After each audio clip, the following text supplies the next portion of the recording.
Good day, future RMTs. In this video, what we're going to discuss is all about kidney function test, which includes the non-protein nitrogen. When we said non-protein nitrogen, they are compounds that contains nitrogen but does not considered as a protein. NPNs includes the following. We have our creatinine, urea, uric acid, and ammonia. Let's discuss first what is creatinine. Creatinine is formed in the muscle from phosphocreatinine. It is an important form of energy, being stored in high energy level, which is your phosphate.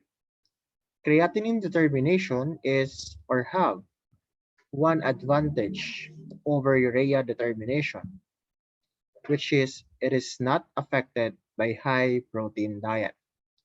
Therefore, we don't need to fast if we are going to measure our creatinine because the protein, no, the content of the protein will not, or the protein content of our serum will not affect our creatinine determination.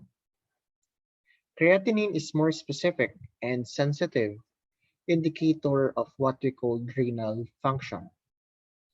Creatinine is not easily removed in a usual dialysis session. Simultaneous estimations of serum urea and creatinine provide a better information about the kidney function of an individual. Serum urea nitrogen creatinine ratio of greater than 15 is an indicative of pre-renal failure and less than 10 is an indicative of renal failure. Now, decreased levels of our creatinine can be seen in cases of muscle dystrophy. If we're going to use creatinine if we're going to discuss creatinine determination, there is one reaction which most of you should be aware with. That is what we call the Jaffe reaction. In the Jaffe reaction, creatinine reacts with picric acid. No? Creatinine reacts with picric acid or the sodium picrate, sodium picrate, an alkaline sodium picrate to produce our creatinine picrate complex, which gives us a reddish, no? Which give us a reddish orange color, no? Which give us a reddish orange color at which the intensity of the color is measured spectrophotomically at 490 nanometers. Again, at 490 nanometers. Therefore, the intensity of the red-orange color is directly proportional to the creatinine concentration. Now, if we are going to use the Jaffe reaction, there are reagents that we have to use. Number one, creatinine reagent 1 contains 35 millimoles per liter of picric acid. Creatinine reagent 2 contains your sodium hydroxide, which is 320 millimoles per liter. No? Our reagent 1 is our acidic reagent, and our reagent 2, no? Our reagent 2 is our, no? Our reagent 2 is our alkaline reagent. Okay? And the creatinine standard concentration is 2 milligrams per deciliter, or equivalent to 117 micromoles per liter. 117 micromoles per liter. Now, remember guys that the reagent are stable if protected from light. The reason why, if you will notice, the reagent bottle that we are going to use is an amber bottle, which no, which can last at a temperature between 15 to 25 degrees Celsius. Okay? Now, before we use our reagent, we must ensure that the working reagent is at 25 to 30 degrees Celsius or at room temperature before we're going to use it. Specimen is the preferred sample of choice. However, heparinized sample could be used for our assay. No? Again, serum is recommended. However, heparinized plasma may be used. No? And take note that our creatinine is stable at 2 to 8 degrees Celsius for 24 hours. Okay? Now, again, if we are going to assay the creatinine, no, we have to remember that this is a kinetic method, a Jaffe reaction, which does not require deproteinization. When we said deproteinization, no, we remove proteins, no, and we prepare uh, protein-free sample, no? We prepare our protein-free filtrate, okay, or our PFF, so that the protein will not cause interference. Again, in Jaffe reaction, we don't need to do the protein section. So how are we going to perform our Jaffe reaction? We have to prepare our blank. No, we have to prepare our blank. We have to prepare our standard. What is happening? We have to prepare our standard and we have to prepare our sample. All of this in separate test tubes. Then we have to dispense 1000 UL equivalent to 1 ml of our working reagents. No? Working reagent 1, which contains the picric acid, and working reagent 2, which contains our sodium hydroxide. So 1 ml of each is being added. Then we have to mix it well. Then after that, we have to add 100 UL of our standard in a tube that contains the first standard and 100 UL, no, again 100 UL of our serum for the test tube labeled as a sample. Then we have to mix it, no, simultaneously, and then we have to start our stopwatch. Immediately 30 minutes after the addition of our sample, now and the standard, we have to measure the absorbance. And then after 2 hours, no, or after 2 minutes rather, immediately after 2 minutes, we have to measure again the absorbance. Therefore, we have here our two absorbance. Number one, 30 minutes after 30 seconds rather, after we mix the sample and the reagent, and then another 2 minutes, no, after that, so that there will be a change in absorbance. The change in absorbance is computed as A2 minus A1 in order for us to determine our serum creatinine concentration. No, a change in absorbance of the sample over change of the absorbance of the standard multiplied to the concentration of the standard. Again, the concentration of our standard is 2 milligrams per deciliter. Now, for male patients, no, we have to, for our normal values, no, we have to remember that female and male has a different reference range.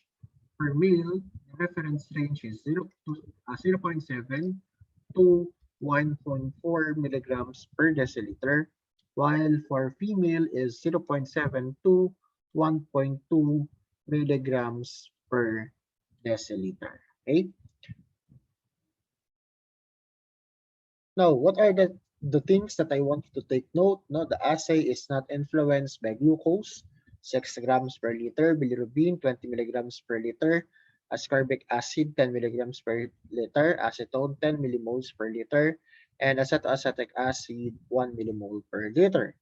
Remember that the reagent is highly dependent upon temperature, so a constant reaction, no, temperature is required for both standard and sample within one series. Reagent 1 contains picric acid, which is a strong oxidizing agent and should avoid contact with the skin, wipe any spillage as picric acid is explosive.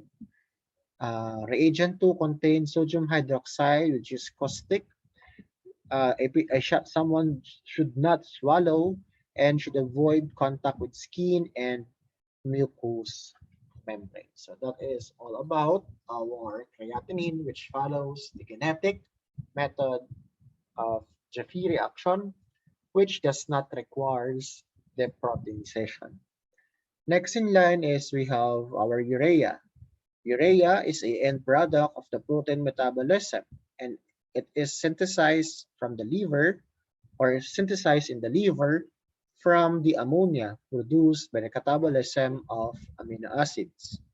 Remember guys that our urea is transported by the blood to the kidneys from where it is excreted. No? Ammonia is a product, no?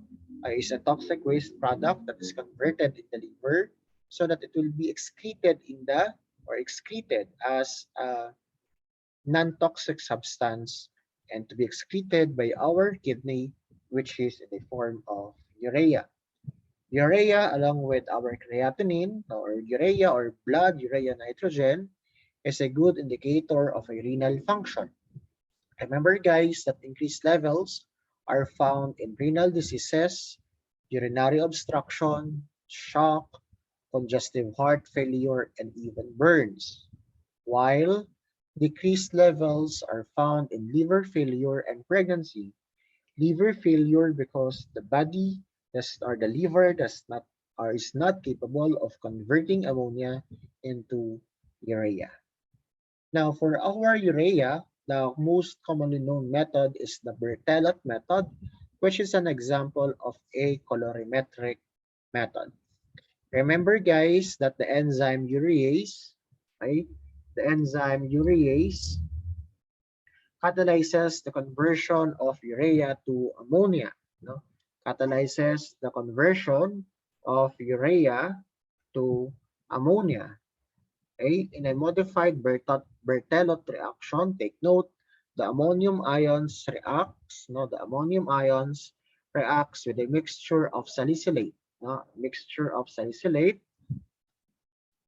okay, a mixture of salicylate and hypochlorite, no, in the presence of nitrocrucides to give a blue-green dye, no, to give you your blue-green,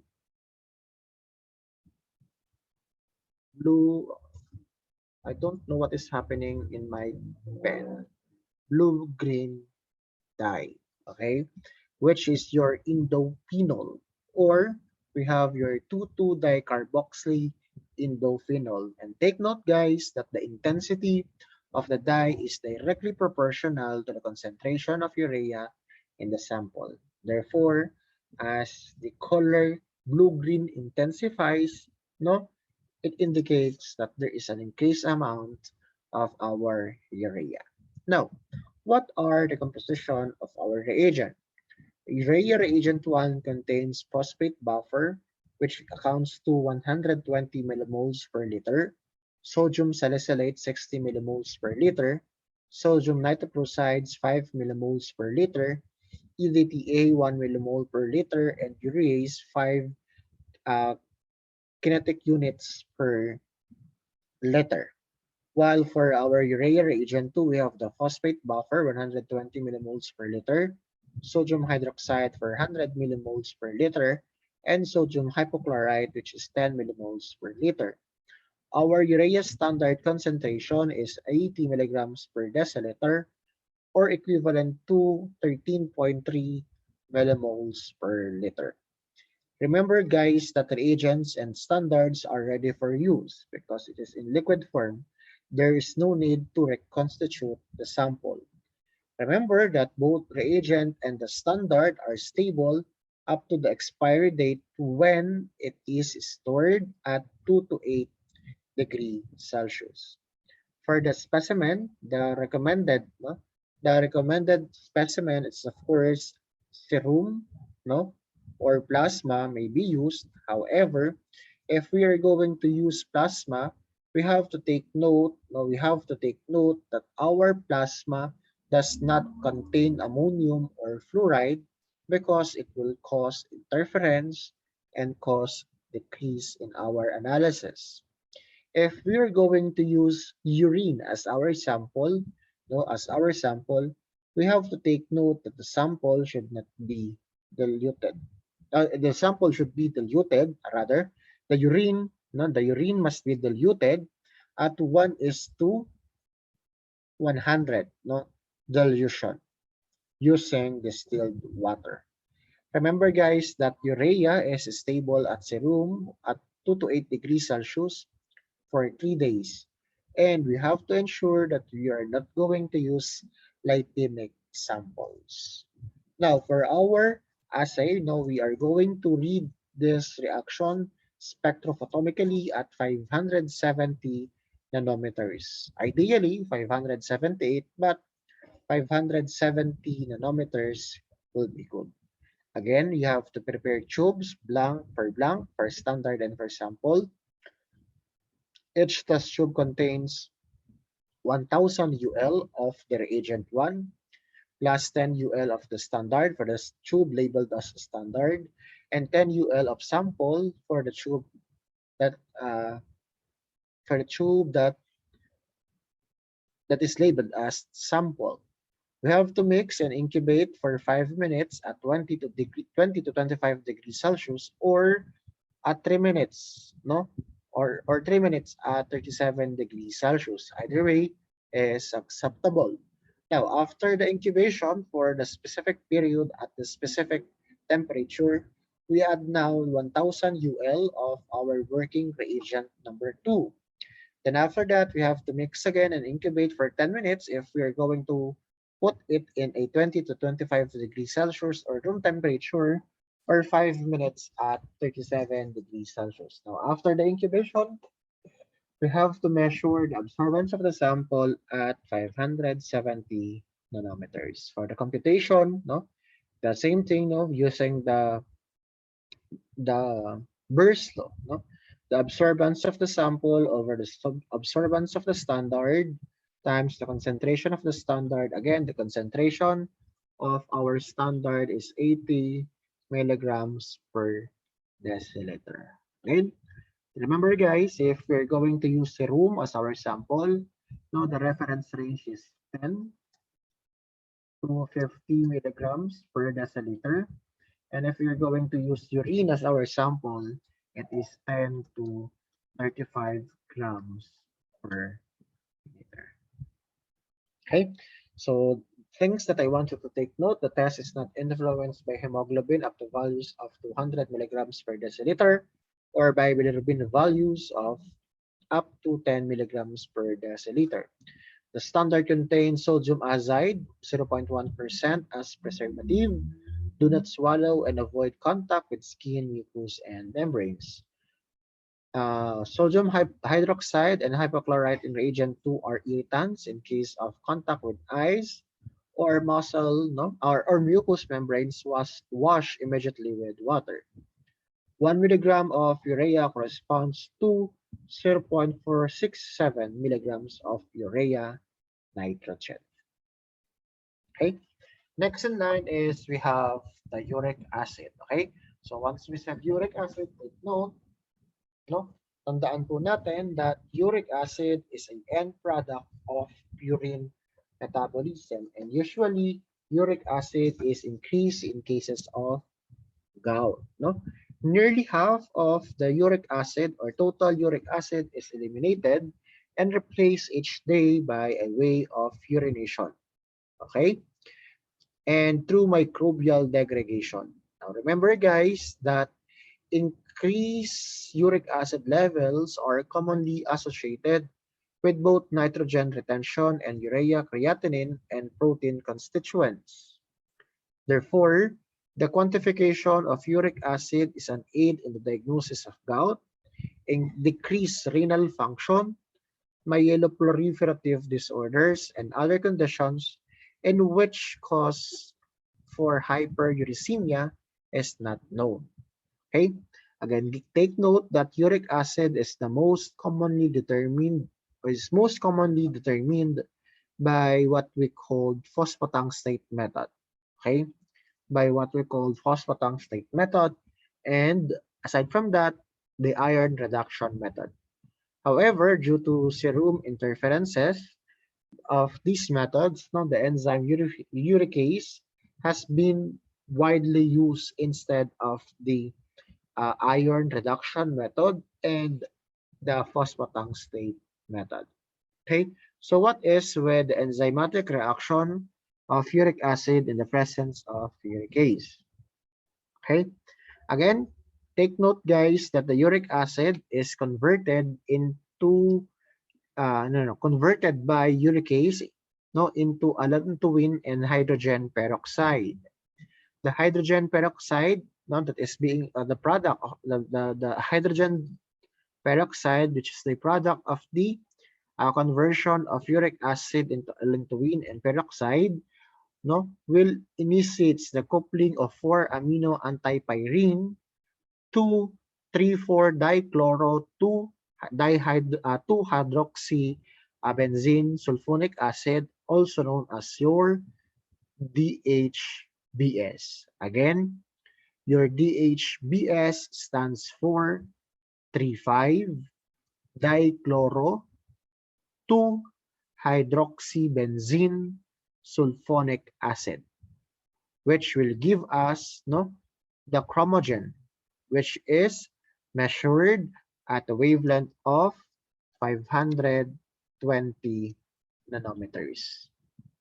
Okay, take note guys that the amount of peroxide generated from the uric acid is proportional to the concentration of our uric acid. Now, what are the composition of our working reagent? Uric acid reagent contains 4-amino antipyrine, 3,5-dichloro 2-hydroxybenzene sulfonate, stabilizer and surfactant, uricase for microbial peroxidase or horseradish peroxidase, and buffer pH of 7.5. The uric acid standard is 5 milligrams per deciliter. Again, take note guys that the reagent should be stored at refrigerated temperature 2 to 8 degrees Celsius. The dry reagent is stable until the expiration that is being shown in the label if and only if stored at 2 to 8 degrees Celsius. Since uric acid, this reagent, or if the reagent is in the lyophilized form, we have to reconstitute that, and reconstituted sample should be stored at 2 to 8 degrees Celsius and stable for 30 days. Now, what if when do we need to discard the reagent? The reagent should be discarded if, number one, there is a turbidity in the reagent, which is a contamination. Number two, moisture has penetrated the vial and cracking has occurred. Number three, if the reagent standard, if the reagent, if the, what you call that? Yes, I can do it. If the absorbance of the blank is greater than 0.4, greater than or equal to 0.4 at 520 nanometers, then we have to discard that. Aside from that, slight pink color is normal.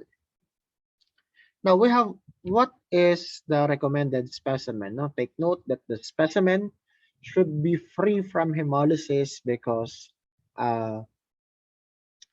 red cells could affect or the hemolysis or Uh, yeah, hemolysis could affect the level of our uric acid. Now, bacterial contamination should be avoided to preserve the loss of uric acid kasi nga yung uric acid is being synthesized by the microorganism.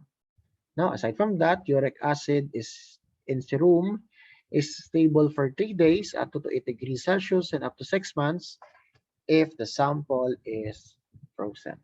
Now, what are the interfering substances for our uric acid? Number one, bilirubin and ascorbic acid can cause falsely decreased levels of our uric acid. Lipemic sample should be avoided because it can cause falsely elevated uric acid levels. Collection tubes should not be contaminated with formaldehyde because it can cause increase in the levels of our uric acid. Now, how are we going to do the assay? So remember guys that the sample again is serum that is free from hemolysis, and the assay is being read at a wavelength of 520 nanometers. So again, we have three tubes labeled as blank, standard and sample. Each contains 1000 microliters of reagent 1, no?